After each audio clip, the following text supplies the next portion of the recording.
Good evening, amazing AIS educators. Thank you for tuning in. Today, the whole school primary leadership team, which consists of your team leaders, coordinators, assistant principals, and myself, met in our ongoing cadence of faculty meetings, and the minutes of those meetings have been published out to you. You will have received an email to that inviting you to view not only the agenda but also the minutes of that meeting. One of the things I wanted to follow up with you on as a faculty is what I call feedback on feedback. So when you ask for someone or a group of educators to give you information, there needs to be a feedback loop, or to close the information cycle. And so when I say feedback on feedback, that is what I mean. And part of that agenda specifically talks about our last faculty meeting, where you were given an opportunity and time to talk about improving communication at AIS. And so now, to close that cycle, not to close the conversation, that's an important distinction, but to close the cycle, here is some feedback on feedback. So I need to refer to my notes.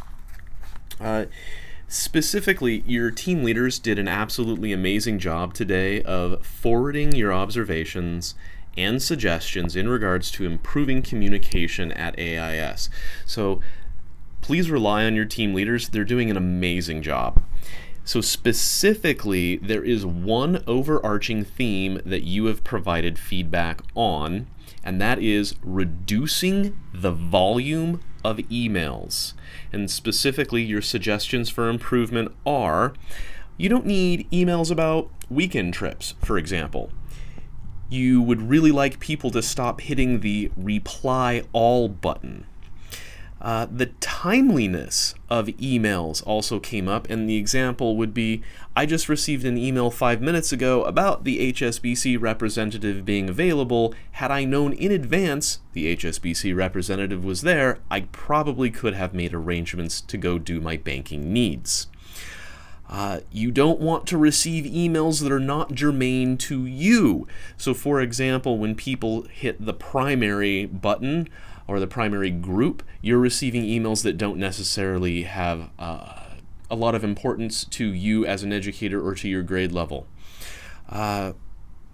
You would like succinct, bullet-pointed, or bold text in your emails as opposed to more of a narrative model, in order to simply go through the email and be able to see what it is that you need to do or the information that you would like to know. So that then closes the feedback loop, but not the conversation. That is the feedback on feedback, and the major overarching theme of the information you passed that was solutions based to your team leaders, that they then passed up to the entire assembled group. So as a primary school, we should certainly be on the same page in regards to emails. And what I can say is that in a large school such as ours, there is a lot of email burden. However, your solutions are practical, they are heard, they are acknowledged, they are understood, and we will continue to look for ways and put your suggestions into practice that will make the email burden at AIS more manageable. And just from a deeply personal standpoint, that's really gonna make my life, and I know it will make yours, a lot simpler. Thank you. You're the best, amazing AIS educators. Stay happy, stay healthy, stay safe. See you tomorrow.